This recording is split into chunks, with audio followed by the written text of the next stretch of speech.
আসসালামু আলাইকুম গাইস। আজকে ফার্স্ট টাইম দই বসাবো বলে 1 কেজি দুধ এখানে নিয়ে নিয়েছি, যা আস্তে আস্তে জাল করতে হবে।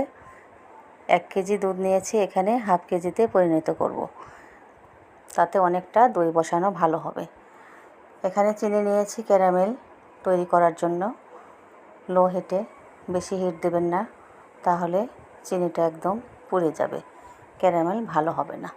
এই জন্য এখানে আমি আস্তে আস্তে নেড়ে চেড়ে ক্যারামেল তৈরি করে নিলাম। দেখুন কালারটা কত সুন্দর এসছে এবং ভালো হচ্ছে। এখন দুধ দিয়ে এটাকেও নেড়ে চেড়ে আমি এটা দুধের মধ্যে দিয়ে দেব, দিয়ে ভালোভাবে ফেটাবো। যত ফেটানো হবে ততটা দই বসানো ভালো হবে এবং খেতেও মজা লাগে। এই জন্যে ভালোভাবে করার চেষ্টা করবেন। আমি যেভাবে দেখাচ্ছি সেভাবেই করার চেষ্টা করবেন। এখন আমি সম্পূর্ণ সরাতে এটা দিয়ে দিলাম। 10 ঘন্টার জন্য রেখে দেব, তারপর সুন্দরভাবে একটা দই হবে। Thank you for watching my video.